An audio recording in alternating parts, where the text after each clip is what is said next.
सत्संग में कल ही सत्संग हुआ था, निमित्त मात्रम भव सद्य साचिनम। भगवान कहते हैं कि हे अर्जुन, तू मेरे कर्म में तू केवल निमित्त मात्र बन। कल का विषय था यो नहीं होना है, वह करोड़ उपाय करने पर भी नहीं होता, और यो होना है वह करोड़ प्रयत्न करने पर भी हुए बिना नहीं रहे। बस इतनी बात यदि मनुष्य समझ जाए या उसकी समझ में आ जाए, फिर मनुष्य पर चिंता रूपणी सर्पिन का विष नहीं चढ़ता, और इसी प्रकार सुख दुख का द्वंद्व भी उसे नहीं सदा सकता। जो होना है होके रहेगा। प्रभु केवल निमित्त मात्र, मनुष्य निमित्त मात्र है। अर्जुन को कहते हैं, अर्जुन तू निमित्त बन जा, बस करने कराने वाला मैं ही हूं, और जिसके जितना प्रारब्ध है उसके अनुसार उसका जीवन होता है। प्रारब्ध समाप्त होने पर भगवान कोई ना कोई निमित्त बना के जीव के प्राण हर लेते हैं, ले जाते हैं इसको। तो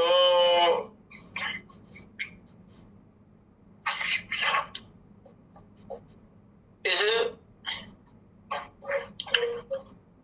संसार के दुख की निवृत्ति का उपाय बता रहे हैं सत्संग के माध्यम से, कि कैसे आपको परम शांति मिल सकती है, कैसे परमानंद की अनुभूति हो सकती है। आज का विषय ममता है। ममता क्या है, कैसे इसको छोड़ना है, और किस प्रकार मनुष्य अपना उद्धार कर सकता है। पर मनुष्य मानता नहीं है, मनमानी करता है, मनमाना आचरण करता है, तो प्रारब्ध बिगड़ता जाता है और नया प्रारब्ध बन जाता है। तो प्रारब्ध भोग तो भोगना ही है, पर उसके बीच जो आपके पास समय है उसमें धर्म को आपने धारण करना है, पुरुषार्थ करना है और मोक्ष की प्राप्ति करनी है, ये आपके हाथ में है। अब वेद शास्त्र क्या कहते हैं?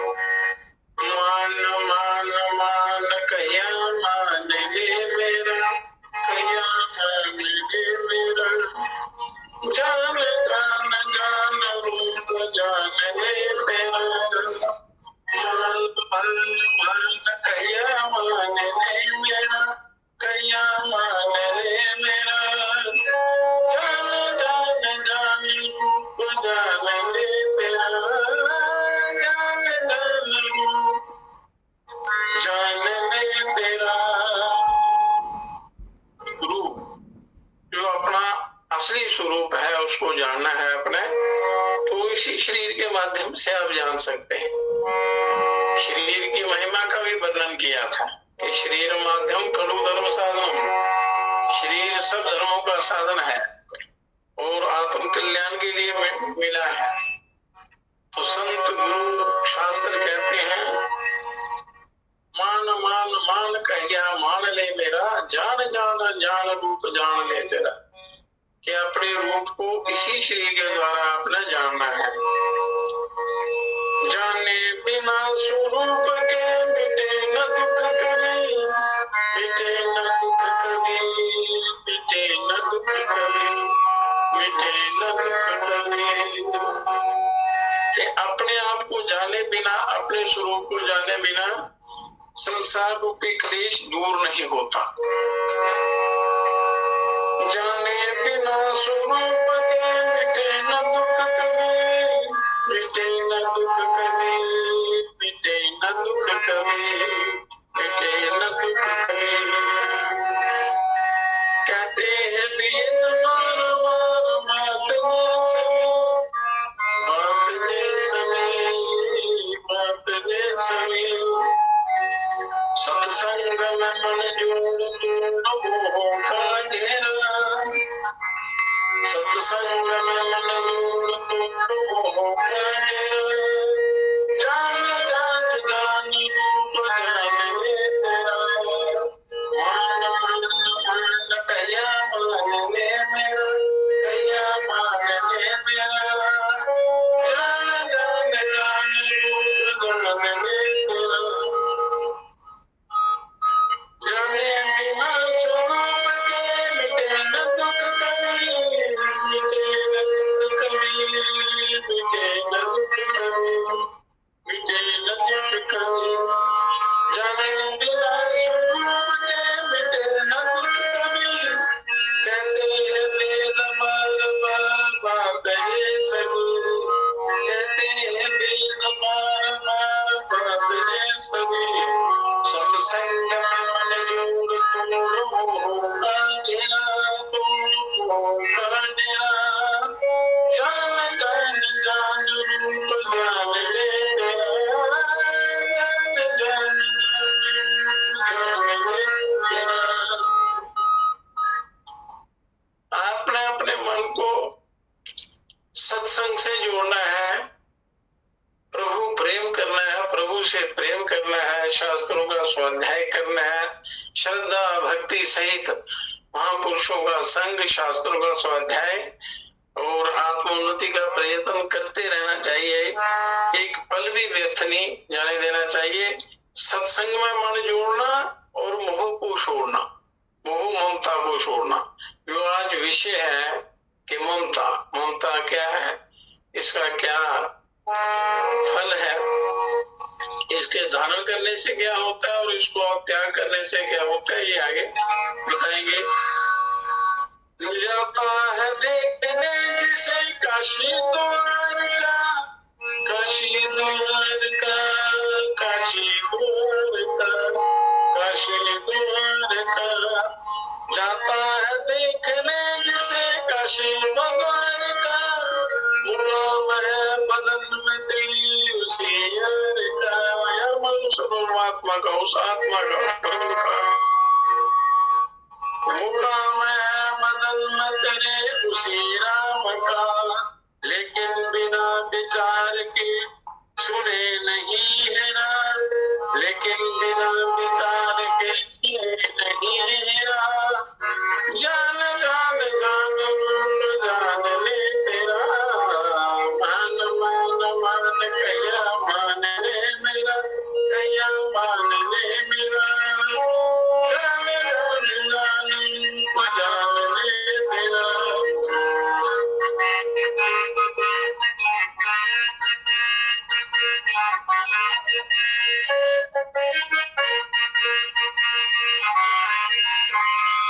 जो नैन का विनैन और बैल का विनैन है, बैल का विनैन है, बैल का विनैन है, बैल का विनैन है।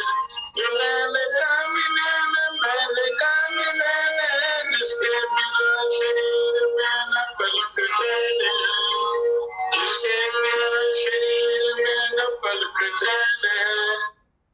पहचान ले वही तेरा स्वरूप है मेरा, पहचान ले यही तेरा स्वरूप है मेरा। मान मान मान कहिया मान ले मेरा, मान मान मान कहिया मान ले मेरा। जान जान जान जान ले तेरा।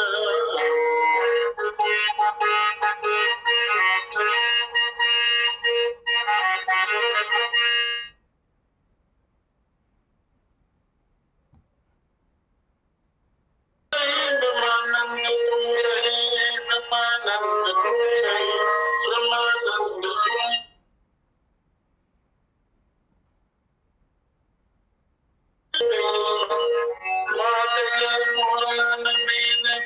ग्रंथ में कहीं विचार देख मिले जन्म मरण का फिरा, विचार देख मिले जन्म मरण का फिरा। मान मान मान कहिया मान ले मेरा, मान मान मान कहिया मान ले मेरा, कहिया मान ले मेरा। जान जान जान जान ले तेरा, जान जान जान जान ले तेरा।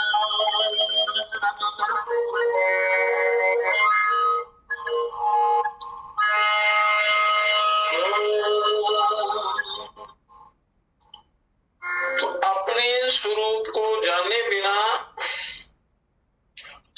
कल्याण नहीं होता है, चाहे करोड़ों कल्प बीत जाए। पर उस प्रभु को अपने स्वरूप को जाने बिना इस जीव का उद्धार नहीं होता। परमात्मा आपके अंदर बैठे हुए हैं, केवल मोह का आपने त्याग करना है, ममता का त्याग करना। ममेति मूलम दुःखस्व निर्ममेति च निवृत्तिः, सुखस्य विगमे दुःखं न दुःखं गृहं विमूषिके। कि ममता ही दुख का मूल है। इसका श्लोक का भाव है कि ममता ही दुख का मूल है, और कहीं ममता ना बांधना ही परम सुख और शांति का उपाय है। हमें जो दुख होता है ममता बांधने से होता है, ममत्व से होता है, और मनुष्य सुख पालता है, उसको खिलाता पिलाता है, और पुत्रवत उसमें ममता रखता है। लोग तोता पालते हैं, फिर उसको सेवा करते हैं, उसके साथ उसका मोह हो जाता है। इससे सुख के मरने पर मनुष्य शोक करता है। पक्षी तो प्रतिदिन हजारों मरते हैं, शुक्र भी कितने ही मरते होंगे, परंतु उनके लिए किसी को दुख नहीं होता। परंतु अपना पाला हुआ शुक्र जब मर जाता है तब मनुष्य शोक करता है। जितना अपने परिवार का कोई व्यक्ति चला जाता है तो उसको बड़ा ज्यादा दुख होता है, और कहीं उसको मृत्यु सुनाई देती है दूसरी जगह तो उसको इतना कष्ट नहीं होता। चूहे भी घर में रहते हैं परंतु उनके मरने से शोक नहीं करता कोई भी, क्योंकि उनमें मनुष्य का ममत्व संबंध नहीं बना होता। जिससे ममता होती है उसी का शोक होता है। इसलिए ममता ही दुख का मूल है, ये इस श्लोक का तात्पर्य है। तो ममता का त्याग करने से सुख शांति का अनुभव होता है। अब देखना यह है कि ममता क्या वस्तु है, वही ममता है, और वह कैसे बनती है।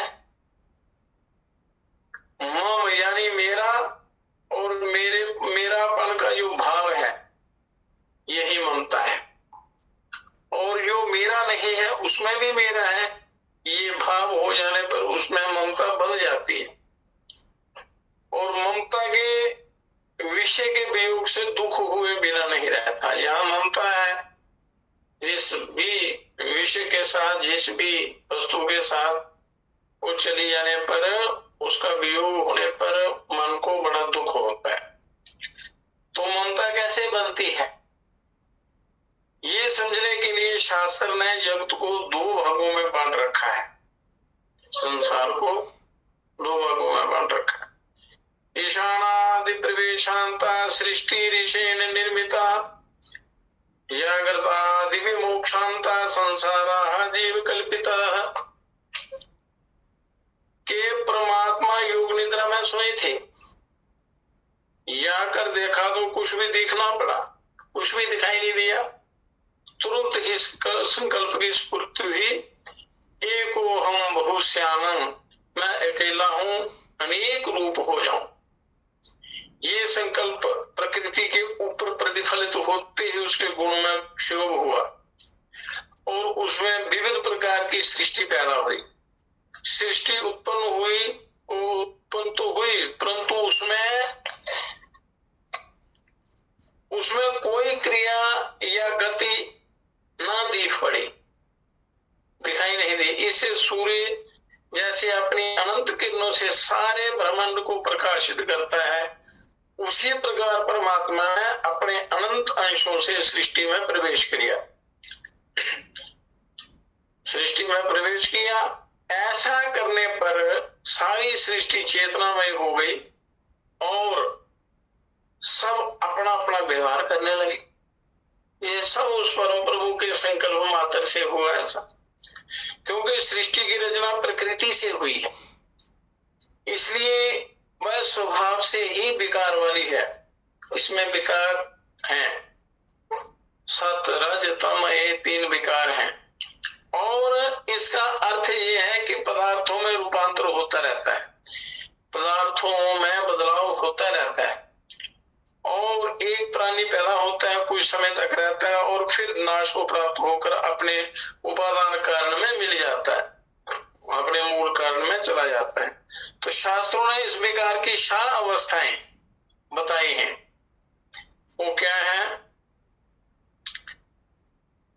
उत्पन्न होना, जीवित रहना, रूपांतर होना, पैदा होना, जिंदा रहना, फिर बदलना, बढ़ना, घटना और मर जाना, ये बतलाए हैं। परंतु जहां 3 विकारों के समय लेने पर भी काम चल जाएगा, यानी उत्पन्न होना, जीना और मर जाना, पैदा होना, जीना, मरना, इस ईश्वर निर्मित यानी ईश्वर के द्वारा रची हुई सृष्टि में कुछ नया उत्पन्न नहीं होता तथा कुछ नाश को भी प्राप्त नहीं होता। केवल रूपांतर हुआ करता है, केवल बदलता है, रूपांतर होता है। उसको हम उत्पत्ति विनाश कहते हैं। उस रूपांतर को, उस बदलने को हम उत्पत्ति और उसका विनाश कहते हैं, जन्म मृत्यु कहते हैं। ये उदाहरणार्थ एक गेहूं का दाना जमीन में बोया गया, वह जमीन में मिल गया और उससे एक अंकुर निकला, अंकुर के बढ़ने पर उससे अनेकों गेहूं के दाने पैदा हुए एक बीज से। पंचमहाभूत से उत्पन्न हुआ दाना फिर पंचमहाभूत में मिल गया और पंचमहाभूतों में से अंकुर पैदा हुआ और उसी में से फिर गेहूं के दाने पैदा हुए। इस प्रकार जैसे समुद्र की से तरंग पैदा होती है और विनाश को प्राप्त होती दिख पड़ती है, उसी प्रकार पंच महाभूतों से तरंग भी पैदा होती है और विनाश को प्राप्त होती दिख पड़ती है, परंतु वस्तुतः ना तो कुछ पैदा होता है ना विनाश को प्राप्त होता है। ये बात दृष्टांत से समझने पर ठीक में समझ आ जाएगी। एक दृष्टांत के द्वारा इसको समझने का प्रयत्न करते हैं। जैसे कल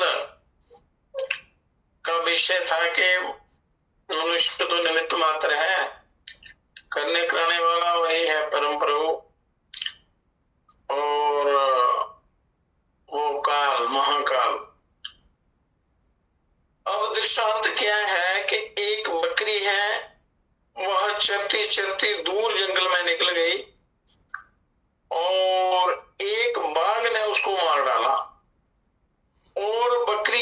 से ईश्वर की सृष्टि में कुछ भी कमी ना हो। पंच महाभूतों से बकरी का शरीर पैदा हुआ था और वह फिर पंच महाभूतों में मिल गया। बाघ का खाया हुआ भाग विष्ठा बनकर पृथ्वी में मिल जाएगा और शेष भाग भी अपने आप अपने अपने उपादान का में मिल जाएंगे, अपने अपने कारण में मिल जाएंगे। चेतन सत्ता तो एक अविनाशी और सर्वव्यापक है।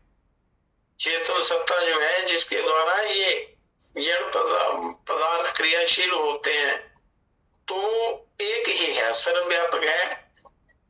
अतएव उसमें घट बढ़ संभव नहीं है, घटना बढ़ना रूपांतर उसमें नहीं होता। आत्मा में कभी भी कोई किसी प्रकार का बदलाव नहीं होता। इसलिए बकरी की मृत्यु से ईश्वर चित्त सृष्टि में कुछ भी नहीं परिवर्तन हुआ, कोई परिवर्तन नहीं हुआ उस चेतन तत्व में।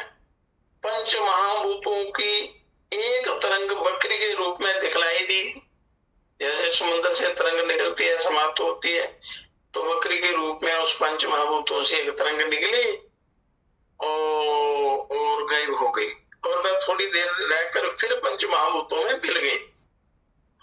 अब इस बकरी में जिस मनुष्य की ममता है, यानी ये बकरी मेरी है, ये वस्तु मेरी है, ये मेरे का भाव है, ऐसा जो मानता है और उसमें सुख पाता है, उस मनुष्य को बकरी के बिना ऐसे दुख हुए बिना नहीं रहे।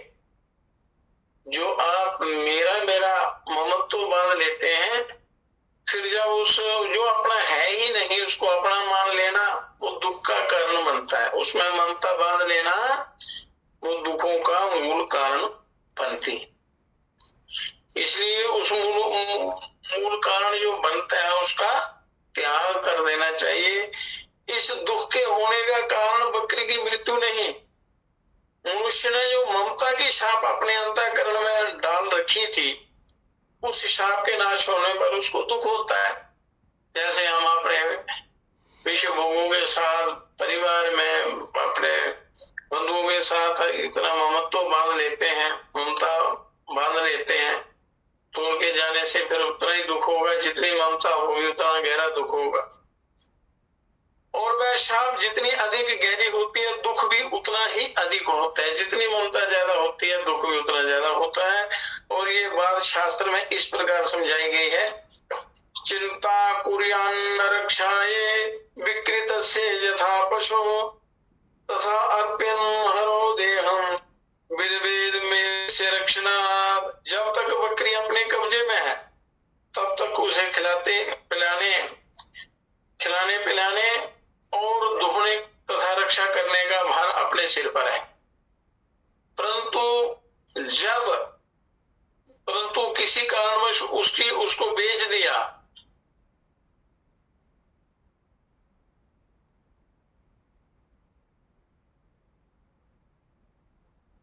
उस विषय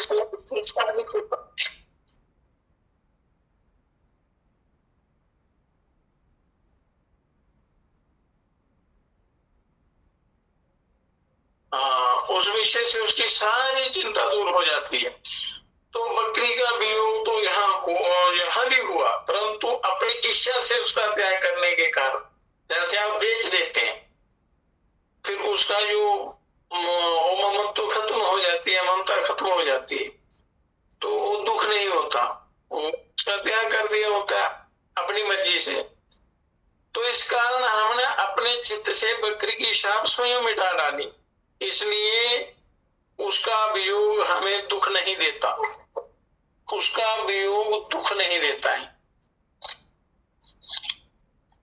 उसका वियोग जो स्वयं त्याग किया जाता है उसका वियोग नहीं होता। इस प्रकार यदि मनुष्य ज्ञान दृष्टि प्राप्त करके अपने शरीर के सहित सारे प्राणी पदार्थ ईश्वर के हैं, अपने सहित, अपने शरीर के सहित ये समझना कि ये मेरे नहीं है, ये ईश्वर के हैं, अतएव उन्हें ईश्वर को सौंप दे, अंतःकरण पर ममता की शाप ना चढ़ने दे, तो उन प्राणी पदार्थों के वियोग से मनुष्य को दुख ना हो, क्योंकि वियोग तो होना ही है।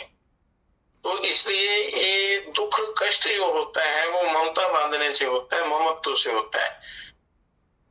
तत्र को मोहा का शोका एकत्व मनुष्य मनुपश्यता। इसका भी तात्पर्य यही है कि एक ही ईश्वर जब अनेक रूप हो गया, जिस ज्ञानी को इसकी साक्षात्कार प्रतीति हो गई है, वह किस प्राणी या पदार्थ में ममता बांध कर उसको अपना कहेगा, या किस प्राणी पदार्थ को पराया समझकर उससे द्वेष करेगा। समुद्र किस तरंग को अपनी समझकर उसमें ममता बांधता है और किस तरंग को पराई समझकर उसको उसे दूर रखता है, क्योंकि सारे तरंगे समुद्र रूप हैं। इसी प्रकार सारे प्राणी ईश्वर रूप ही हैं। ऐसा भाव रखना तो आप आगे बढ़ सकते हैं। एक आदमी ने एक घर बनाया, जो जो घर तैयार होता जा रहा है त्यों ही त्यों उस आदमी के चित्त में घर विषयक ममता शाप पड़ती जा रही, और ऐसी गहरी शाप पड़ती है कि उससे निकल पाना बड़ा मुश्किल हो जाता है। घर पूरा तैयार होने पर चित्त में शाप भी खूब गहरी पड़ गई। दैव योग से 4 महीने में उस घर में आग लग गई और वह घर नष्ट हो गया। वह मकान जब तैयार हुआ तब ईश्वर कृत सृष्टि में कोई वृद्धि नहीं हुई, क्योंकि 5 महाभूतों के बने अनेक पदार्थ ही घर रूप बन गए थे। वो घर रूप क्या बने थे? यही पृथ्वी जल अग्नि वायु ये सारा मिला के वो घर बनाया। इसी प्रकार घर का नाश होने पर उसमें कोई कमी नहीं हुई। जो 5 महाभूत के पदार्थ घर रूप में दिखलाई पड़ते थे, वही वे उस रूप को छोड़कर दूसरे रूप में जा रहे हैं। उसमें 5 महाभूतों में कोई कमी नहीं होती, परंतु मकान मालिक को शोक हुए बिना नहीं रहेगा, क्योंकि उसने उस घर में ममता बांधी थी। ये मेरा घर है, मैंने बड़ी मेहनत से बनाया, बड़ा धन खर्च किया, इस पर बड़ा समय लगाया, और ममता पक्की होती जाती है और घर नष्ट होने पर उसको फिर दुख भोगना पड़ता है। तो ममता की शाप जितनी गहरी रही होगी उतना ही दुख भी अधिक होगा, उतना कष्ट क्लेश अधिक होगा, उतनी पीड़ा अधिक होगी। अब मान लो कि घर तैयार हो गया, तुरंत ही कोई अच्छा ग्राहक मिल गया तथा उस आदमी ने उस घर को बेच दिया। करते हैं, बेच डालने के बाद उस घर में आग लगी और वह जलकर खाक हो गया, परंतु इससे उस आदमी को कुछ भी दुख नहीं होगा जिसने घर बेचा होगा, क्योंकि उस आदमी ने उस मकान के प्रति अपनी ममता की छाप अपने चित्त से मिटा डाली, क्योंकि उसको बेच दिया उसने और ममता खत्म हो गई अंदर से। तो बाद में वो जलता रहे या कुछ भी हो, उसको कोई फर्क नहीं पड़ता।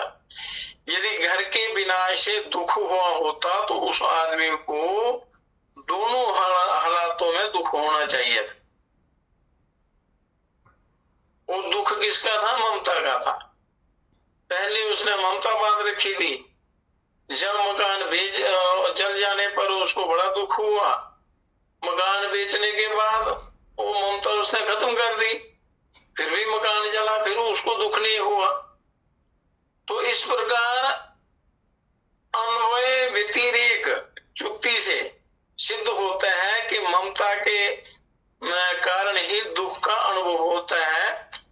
दुख का अनुभव होता है ममता से। जो भाव होता है मनुष्य का, जिस भाव से वो उस पदार्थ में बंध जाता है, वो ममता कहलाती है। तो ममता जितनी अधिक होगी उतना दुख का अनुभव अधिक होगा। तो इसलिए दुख का कारण ममता है। तो यहाँ ममता है, वहां दुख भी है। इसलिए पहली हालत में घर बेचने के पहले जब आग लगी तब घर में ममता थी, इसलिए दुख हुआ, दुख भी हुआ। और यानी अभाव, यहाँ ममता नहीं है, वहां दुख भी नहीं है। इसलिए घर बेचने के बाद आग लगने पर उसमें ममता ना होने के कारण उसको दुख भी नहीं हो रहा है। जिसने मकान मकान बनाने के बाद बेच दिया और फिर घर नष्ट हो गया, बेचने वालों को कोई दुख नहीं हुआ क्योंकि उसमें उसकी ममता नहीं थी। तो एक दूसरा दृष्टांत लेते हैं जहां पर ये समझने के लिए कि ममता क्या है। एक गृहस्थ है, उसका एक लड़का है, उसको पढ़ा लिखा कर तैयार किया और यहाँ की पढ़ाई पूरी होने पर उसको अधिक पढ़ने के लिए विदेश भेज दिया। वहां वह पढ़ने और आनंद करने लगा, परंतु किसी शत्रु ने ऐसी खबर भेज दी कि वह लड़का मर गया। झूठी खबर। वह खबर मिलने पर पिता के हृदय में जो ममता की शाप पुत्र के प्रति थी वह नष्ट हो गई और इससे उसके दुख का पार ना रहा। अब इससे उल्टा दृष्टांत लीजिए, लड़का सचमुच मर गया है परंतु इस विषय का समाचार किसी ने उसके पिता को ना दिया। इस प्रसंग में लड़का तो मर गया है परंतु पिता के चित्त में जो ममता की शाप है वह नष्ट नहीं हुई है, इससे उसको किसी प्रकार का दुख भी नहीं हुआ। मैं स्वाभाविक रीति से खाता है, पीता है, अमोद प्रमोद करता है। अब यदि लड़के की मृत्यु से ही दुख हुआ होता तो इस बार उसे दुख होना चाहिए था। इसीलिए सिद्ध होता है कि दुख होने का कारण पुत्र का वियोग नहीं है बल्कि ममता की शाप का मिटना है। तो वही लड़का प्रदेश में पढ़ता है परंतु वहां उसने दूसरा धर्म ग्रहण कर लिया और वहीं शादी करके रहना चाहता है और माता पिता का मुंह भी नहीं देखना चाहता बल्कि पिता से द्वेष करता है, तो उसको बुरा लगता है। ये समाचार जब उसके पिता को मिलता है तब पिता को छेद का आघात होता है और वह अपने चित्त से इसके पीछे में जो ममता शांति इसे मिटा देता है। ऐसा होने पर वह पुत्र मरेगा कि इसी विषय में वह उदासीन हो जाता है। इसलिए ममता ही दुख का कारण है।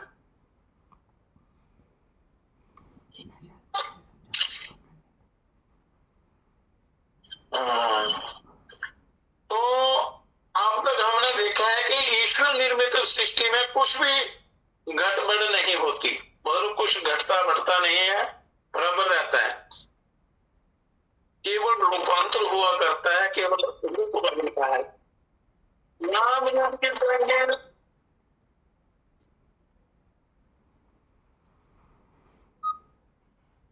रूप की तरंगे पंच भूत के समूह में उठा करते हैं और नाश को प्राप्त होते हैं और उन तरंगों को नचाने वाली चेतन सत्ता तो एक और सर्वव्यापक है।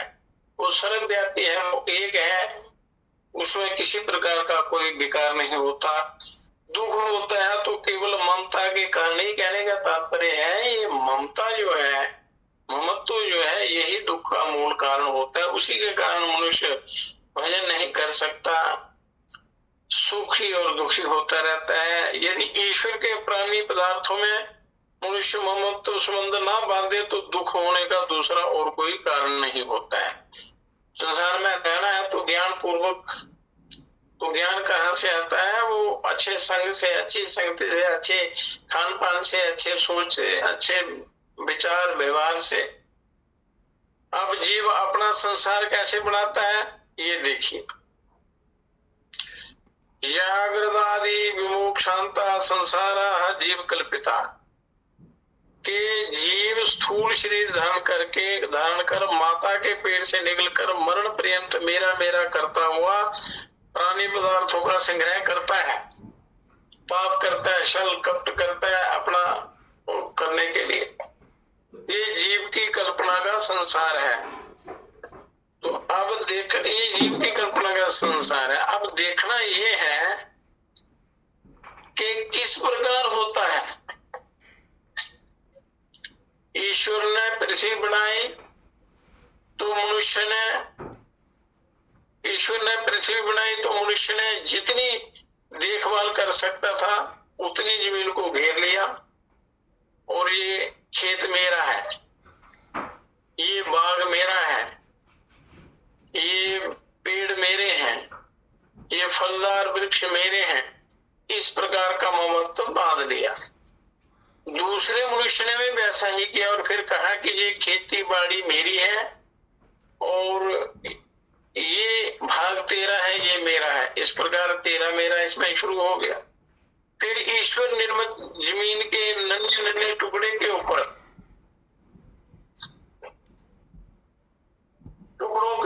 मनुष्यों ने ईश्वर के उत्पन्न किए हुए साधनों के द्वारा ही घर बनाया और उसमें भी ये घर मेरा है, ये घर तेरा और वह घर दूसरे का। इस प्रकार ममत्व का व्यवहार हो गया। अपना है कुछ भी नहीं, झूठी ममता उसमें बांध ली। अपना कोई पदार्थ नहीं, ना मनुष्य कोई बना सकता है और ना ही वो उसका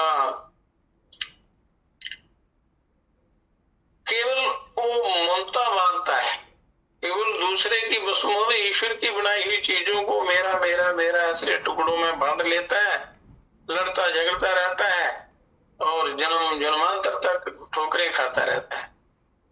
आगे चलकर ईश्वर की सृष्टि से पदार्थों को ले लेकर उसमें विविध रूपांतर करके अनेक प्रकार के सुख के साधन तथा विभिन्न जाति के दुख देने वाले और विनाशकारी साधन बनाए। और उसी ईश्वर के बनाए हुए पदार्थों से ही एक दूसरे के मेल से उनका रूपांतर करके कई प्रकार के विनाशक हथियार बना लिए, कई प्रकार के साधन बना लिए अपने सुख और सुविधाओं के लिए, और उसमें भी मेरा तेरा व्यवहार चालू हो गया। तो मनुष्य से नया एक तिनका भी पैदा नहीं हो सकता, मनुष्य कुछ भी नहीं कर सकता। ईश्वर के बनाए हुए पदार्थों का ही उल्ट फेर कर सकता है, परंतु अपना एक तिनका भी नहीं बना सकता। तो फिर कहता है नहीं, वो जो किया है मनुष्य ने किया है, मनुष्य कहता है कि मैंने ही किया है। तो सृष्टि में सामग्री है, उसी में रूपांतर कर करके वह एक प्रकार की रचना करता है और गर्व करता है कि मैंने किया। जैसे वैज्ञानिक लोग गर्व करते हैं जब कोई भी जो भी वस्तु बनाता है, इस प्रकार ईश्वर के बनाए हुए तत्वों में रूपांतर करके मनुष्य मेरे तेरे के संसार की रचना करता है। ये मेरा है, ये मैंने किया है, ये। तो ये बात तो हुई जीव के पदार्थ संग्रह के विषय की। अब प्राणियों का संग्रह में किस प्रकार करता है ये देखना है। जीव जब मनुष्य शरीर धारण करके माता के गर्भ से बाहर निकलता है तब वह सर्वथा अचेत दशा में रहता है, उसको कोई पता नहीं होता अपना। तो इसलिए परमात्मा उसकी संभाल रखने के लिए उसको एक माता प्रदान करता है। बालक कुछ बड़ा होता है तो उससे परमात्मा पूछता है भाई ये कौन है, उत्तर मिलता है ये मेरी माँ है। उसके बाद परमात्मा ने उसी माँ से 2-4 बच्चे और दे दिए और फिर उससे पूछता है भाई ये कौन है, जवाब मिलता है ये तो मेरे भाई बहन है। पश्चात परमात्मा उसका एक स्त्री से ब्याह कराता है और उसके पेट से 2-3 बच्चे देता है। फिर पूछता है भाई ये कौन है, उसका जवाब मिलता है मैं खुद जाकर इस स्त्री को ब्याह कर लाया था, क्या आपने नहीं देखा, सो आप ऐसे पूछ रहे हो। और फिर मेरी स्त्री के पेट से पैदा हुए बच्चों के विषय में तो पूछना ही क्या है, क्योंकि वो मेरे। इस प्रकार अनादि काल से जीव प्राणियों का संग्रह करता हुआ चलता आ रहा है, पर है अपना नहीं है, ईश्वर का ही, उसी की रचना है। और जब तक मैं ईश्वर की वस्तु ईश्वर को नहीं सौंप देता तब तक उसका भटकना बंद नहीं होता। तो ईश्वर की वस्तु को वो अपना मान लेता है, इसलिए दुख भोगता है। अपना तो कुछ भी नहीं है, तिनका भर नहीं, तिनके भर की वो करतूत नहीं है इस जीव में, पर अहंकार करता है कि सारी सृष्टि को मैंने ही बनाया हुआ है। तो यदि ये जीव रचित संसार, ये जीव रचित संसार तो उसकी कल्पना मात्र है ईश्वर की, इससे इसमें घटबढ़ होती ही रहती है। और इसे अपने संसार में वृद्धि होने पर वह आनंद मानता है तथा हानि होने पर हाय हाय करता है। एक बार परमात्मा को इस मनुष्य की स्त्री की जरूरत हुई तो उसको अपनी सृष्टि का दूसरा काम सौंपना था। इससे परमात्मा ने उससे कहा कि तुमको दी हुई स्त्री मुझे वापस चाहिए। तो वह कहता है वह तो मेरी है, उसे मैं तुमको क्यों दूं?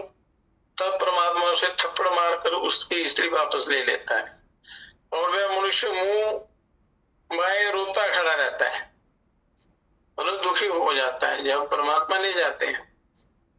तो अब देखो उस मनुष्य के संसार में एक मनुष्य कम हो गया, परंतु इससे ईश्वर की सृष्टि में कुछ भी फेरफार नहीं हुआ। उसकी परमात्मा की बनाई हुई सृष्टि बराबर रही, उसके सारे तत्व बराबर रहे।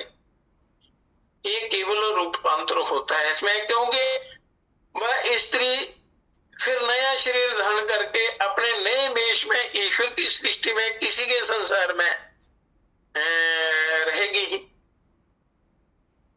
उस पुरुष के पास नहीं, कहीं दूसरी सृष्टि में जाएगी।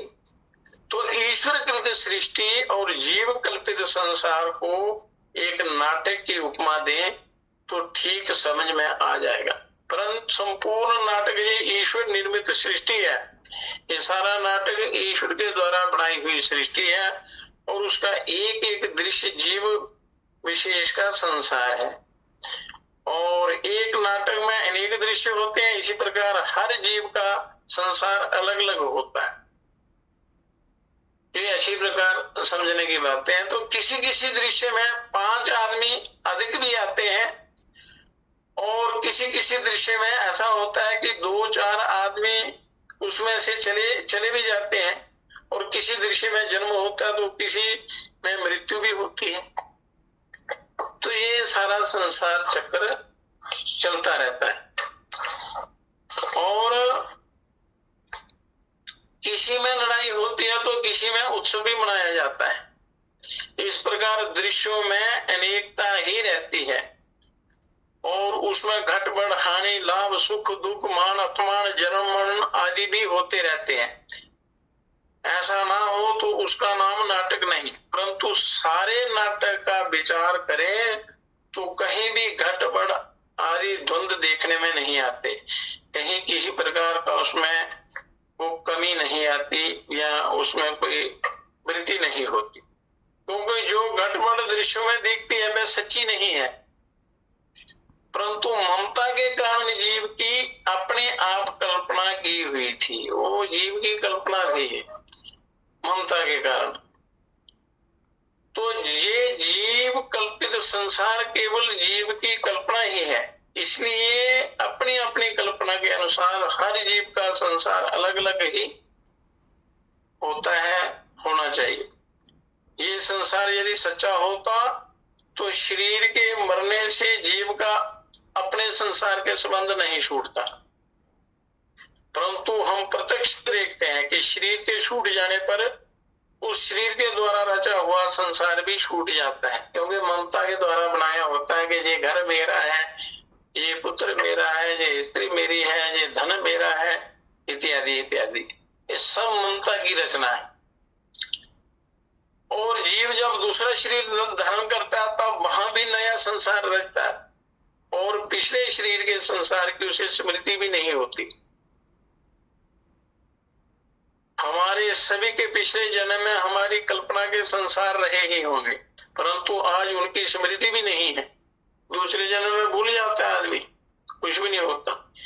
इससे ये समझना चाहिए कि जीव के रचे संसार में उसकी अपनी कल्पना के सिवा और कुछ भी नहीं होता है, सच्चाई नहीं होती है, वो केवल कल्पना ही है। तो ईश्वर कृत सृष्टि कुछ बंधन कारक नहीं है। ईश्वर के द्वारा बनाई हुई जो सृष्टि है वो बंधन का कारण नहीं है। वह तो शरीर के निर्वाह में तथा सच्ची समझ प्राप्त करने में सहायक होती है। ये जीवन परमात्मा की बनाई हुई जो सृष्टि है वो इससे हमारा जीवन भी चलता है और सच्ची समझ भी प्राप्त हो सकती है। बंधन कारक तो है मेरे और तेरे की कल्पना। की कल्पना, तो मेरे तेरे की कल्पना बंधनकार है। लक्ष्मण जी ने राम जी को पूछा कि प्रभु मैं आपका भाई हूं, एक ही परिवार में जन्म है, एक जैसे हैं, आपको सारे जानते हैं और मेरी पूजा मुझे कोई नहीं जानता, मेरी कोई इतना होने को महिमा नहीं है जितनी आपकी है। उन्होंने कहा तो ये मेरा तेरा छोड़ दे तो तू भी ईश्वर का ही रूप है, तू भी मेरी तरह बन जाएगा। तो ये मेरे तेरे की जो कल्पना है ये बांधने वाली है। जो ईश्वर का है उसे मेरा मानकर संसार रचना करने से बंधनकार को होता है, इसी का नाम माया है। और जब तक जीव माया को नहीं छोड़ता तब तक उसका जन्म मरण बंद नहीं होता। तो हृदय से इस ज्ञान को धारण करना चाहिए, फिर परम कल्याण होता है।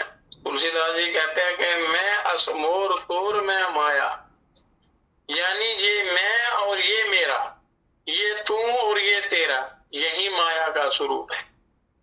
मैं और मेरा छोड़ दे और सब कुछ ईश्वर का है, ऐसा मान ले तो माया के बंधन से जीव मुक्त हो जाता है।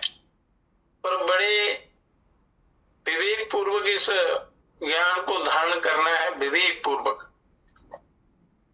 इसका कहीं गलत अर्थ निकाल के मनुष्य गलत धारणा नहीं कर ले।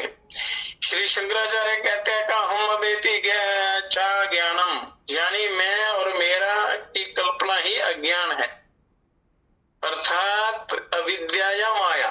अज्ञान का मतलब है अविद्या या माया।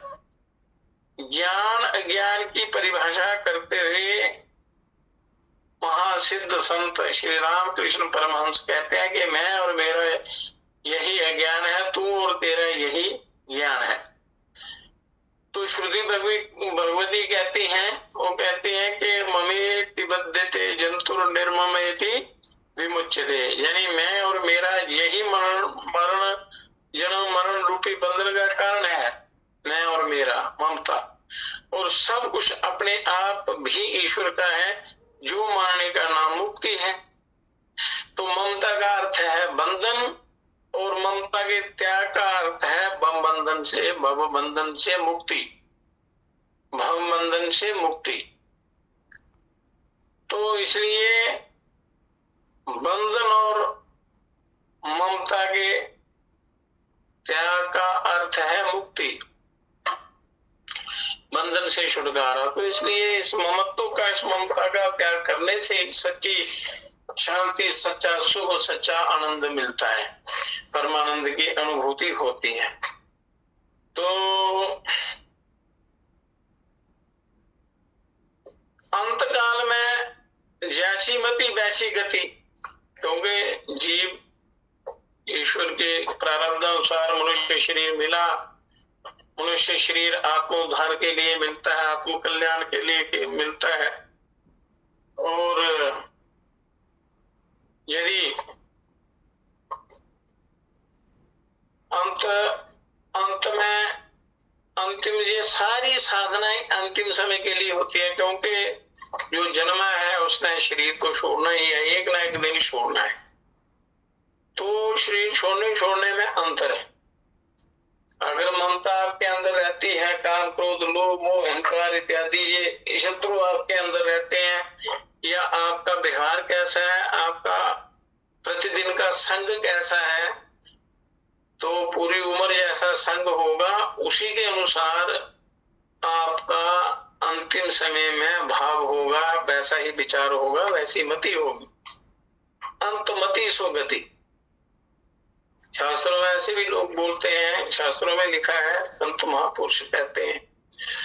तो जितनी भी साधनाएं हैं वो अंतिम समय के लिए होती है कि अंत अगर अच्छा होगा, उस समय स्मृति अच्छी होगी, विचार अच्छे होंगे, भाव ईश्वर भाव होगा, जैसा जैसा अभ्यास किया होगा वही आपके सामने आता है अपने आप। तो उसी के अनुसार मनुष्य की गति होती है। तो इसलिए अपना जो अंतिम समय सुधारने के लिए ये मनुष्य मनुष्य को साधना करनी चाहिए और बचपन बाल्यकाल से ही मनुष्य को सही रास्ते में लग जाना चाहिए और जो माता पिता हैं और बच्चों को भी अच्छे संस्कार देने चाहिए ताकि अंतिम जो समय है वो सबका अच्छा हो और उनका कल्याण हो, ईश्वर की प्राप्ति हो। अंतिम समय जो है वो उसमें कोई कष्ट ना हो, क्योंकि शरीर छोड़ते समय बड़ा कष्ट होता है तो मनुष्य सब कुछ भूल जाता है। पर यदि आपने साधना की है, अंत को सुधारा है, आपके उस समय विचार ईश्वरीय विचार होंगे, अच्छे विचार होंगे, ईश्वर का भजन किया होगा तो वैसा ही अभ्यास आपके सामने आएगा और वही आपको उस परम प्रभु में मिला देगा। अगर बुरा व्यवहार रहा है तो वैसा ही आपके सामने आएगा तो वैसी गति होगी, अच्छा किया होगा तो सदगति होगी। तो इसलिए मुक्तिस्तु ब्रह्म तत्व से ज्ञान देवनं च अन्यथा स्वप्न बोधम बिना नैव स्वप्नो ही येते यथा। तो मैं ब्रह्म स्वरूप हूँ, मैं आत्मा हूँ, अतः देह में होते हुए भी विदेह हूँ, इस प्रकार के अनुभव पूर्वक ज्ञान के सिवा मनुष्य का कोई दूसरा स्वरूप नहीं। तो विशेष दृष्टांत देकर विशेष रूप से समझाते हुए कहते हैं कि जिस प्रकार निद्रा से जागने के सिवा स्वप्न नाश का दूसरा कोई उपाय या दूसरा कोई स्वरूप नहीं होता। बोलो, जिस प्रकार आप निद्रा से जागते हैं तो जागते ही स्वप्न का नाश हो जाता है, इसका कोई और दूसरा उपाय नहीं होता। तो मुक्ति का स्वरूप क्या है, ये समझे बिना ही मनुष्य मुक्ति की साधना के लिए दौड़ धूप करने लगता है। मुक्ति का स्वरूप क्या है, उसके स्वरूप को समझना है, परंतु उसके स्वरूप को समझने के लिए प्रयास नहीं करता मनुष्य। तो उसको समझने के लिए साधक को साधन संपन्न होने की बड़ी आवश्यकता है, क्योंकि इसके बिना मुक्ति का रहस्य कदाचित बुद्धि में तो आ भी जाए, परंतु जब तक हृदय विशुद्ध नहीं होता, हृदय पवित्र नहीं होता, तब तक ये ज्ञान उसमें स्थिर नहीं हो पाता। अतः मुक्ति की प्राप्ति के लिए ये परम आवश्यक है कि विवेक द्वारा परम वैराग्य का अभ्यास करे और इसके सिवा दूसरा उपाय नहीं है। परम वैराग्य का अभ्यास करे।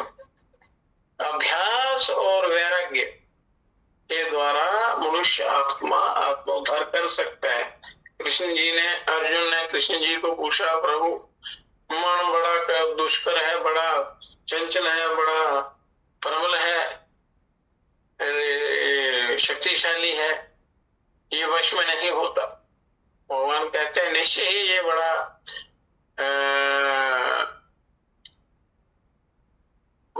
शक्तिशाली है, उसको जीतना बड़ा कठिन है, परंतु अभ्यास और वैराग्य के द्वारा मन पर विजय प्राप्त करके आप अपना उद्धार कल्याण कर सकते हो, निश्चित रूप से कर सकते हो, परंतु कुछ किए बिना नहीं होता। इसलिए मनुष्य को साधन संपन्न होना चाहिए, साधन भजन करना चाहिए।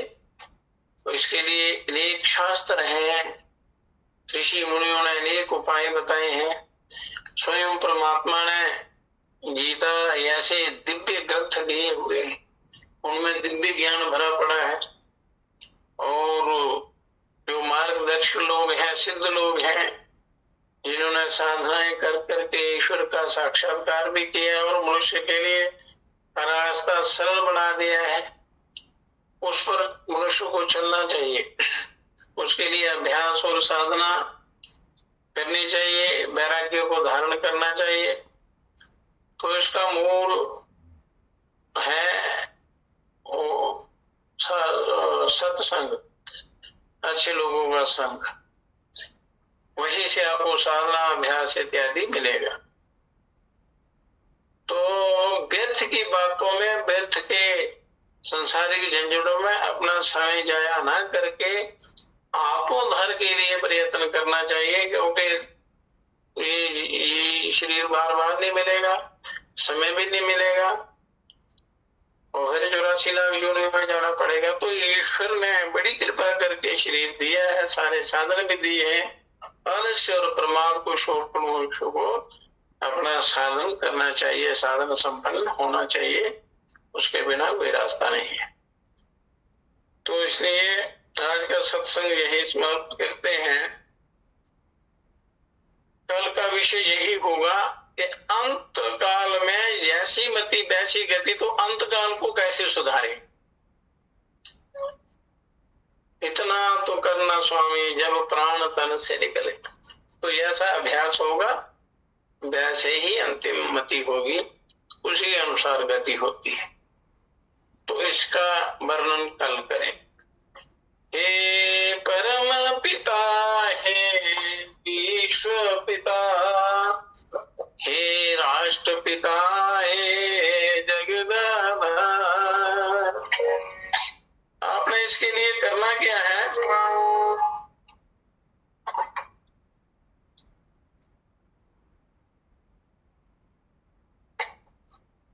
साधन को ऐसे पाना है।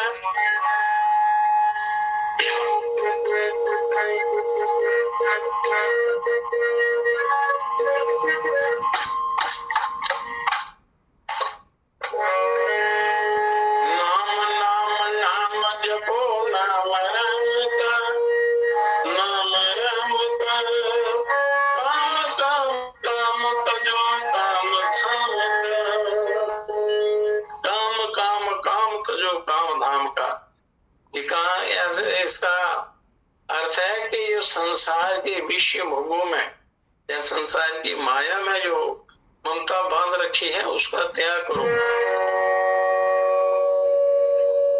नाम नाम नाम जपो, नाम राम का, नाम राम का, काम काम काम तजो काम धर्म का। बिना हरि के नाम कभी सुख न पाएगा, कभी सुख न पाएगा, कभी सुख न पाएगा, कभी सुख न पाएगा।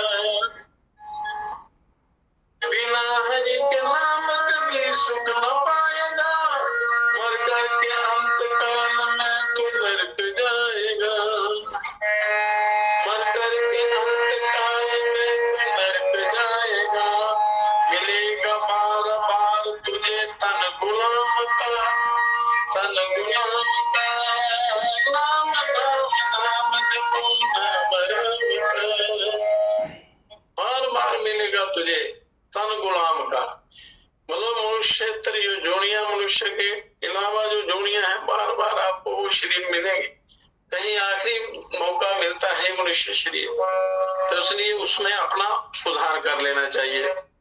करता है क्या गुमान तू जोवन बमान का, जोवन बमान का, जोवन बमान का, जोवन बमान का। करता है क्या गुमान तू जोवन बमान का, मेहमान है जे पास तेरे आज काल का, मेहमान है जे पास तेरे आज काल का। पुतला बिखरे जाएगा तेरा हाड मांस का, पुतला बिखरे जाएगा तेरा हाड मांस का। नाम नाम नाम जपो, नाम राम का, नाम नाम नाम जपो, नाम राम का, नाम राम का। काम काम काम करो, काम काम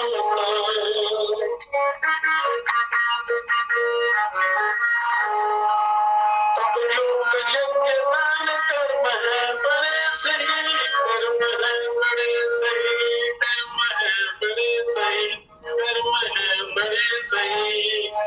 तब योग यज्ञ दान कर्म है बड़े सही, कलयुग में नाम के समान दूसरा नहीं, कलयुग में नाम के समान शरण नहीं, मिलता है जतन से बिना बिना ही नाम का, मिलता है जतन से बिना बिना ही नाम का, नाम नाम नाम जपो नाम राम का, काम काम काम जो काम धाम का,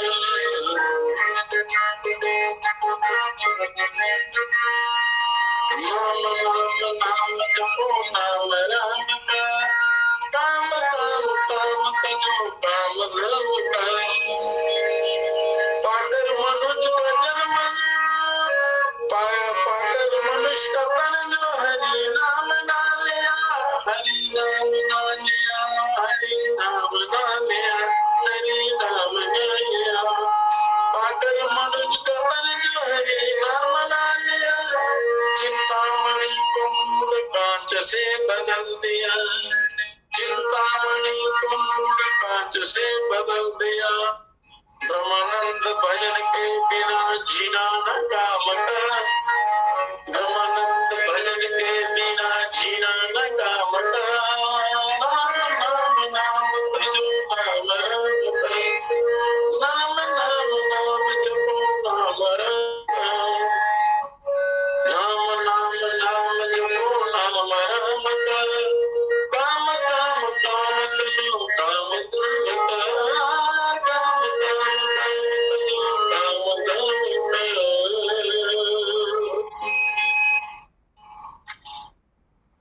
कि सारा आपका भजन ही है,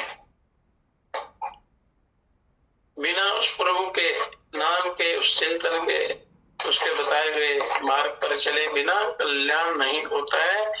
इसलिए जब तक शरीर है, जब तक आंखें खुली हैं, श्वास चल रहा है, जब तक लोहा गर्म है तो उसको मोड़ लेना चाहिए, और ये शरीर जब तक है, श्वास है, प्राण है, तो अपने कल्याण का साधन कर लेना चाहिए।